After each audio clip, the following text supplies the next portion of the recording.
In my mind, I'm gone to Carolina. Can't you see Greetings and welcome back to Fisher Wealth Management's Tips of the Week.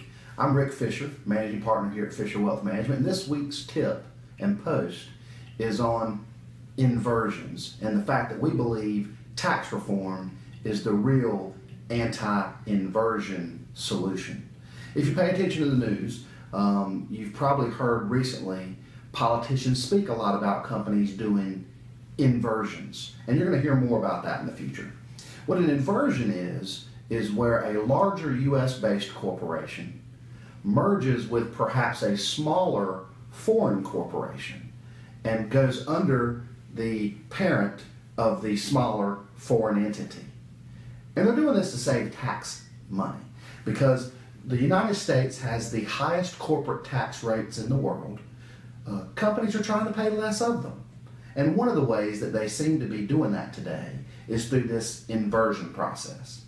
First of all, why do they do this? Well, companies care about three things first. First of all, they care about their customers, they care about their employees, and they care about their owners or their shareholders. Who they do not care about is the IRS. So anything that they can do in order to pay less taxes is typically popular among corporations. And this thing called inversions has become more popular here recently. Had a couple of them happen recently, and according to one senator, there's about 25 more companies that are poised for an inversion perhaps this year.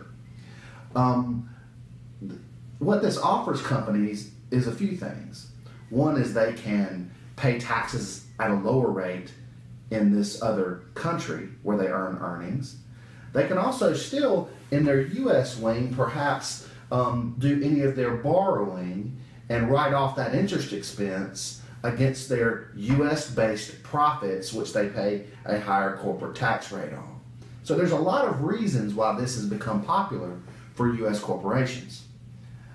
You're going to hear a lot of politicians banging their fist about how this is unpatriotic and bad for America. We would like more tax revenue here in America, but the best way to do it is to have good corporate tax reform here in America. If we had a more reasonable tax rate or tax system for corporations, our feeling is we would have less of these inversions. Our feeling is we would also perhaps get these companies that have, they say, close to $2 trillion in capital outside of our U.S. borders. We get them to be able to bring some of that capital back and do the good things that capital does, like invest and hire. With all the hand-wringing around these inversions, corporate tax receipts are still up pretty good. I think we had an increase of about $303 billion in corporate tax receipts just in the last 12 months, which is about a 10 or 11% increase in corporate tax receipts, even though companies are trying to dodge the tax man when they can. So don't like to get too political on our posts normally, but I know you're going to hear a lot about these inversions in the future, so I want to make sure that our listeners understood what they were and also understood that the real solution, in our opinion, is tax reform. So if you want to learn more about this or anything else having to do with your financial plan, we welcome you to call us down here at Fisher Wealth Management. And thanks again for listening, and stay tuned for more Fisher Wealth Management Tips of the Week. feel the moonshine, ain't it just like a friend of mine to hit me from behind?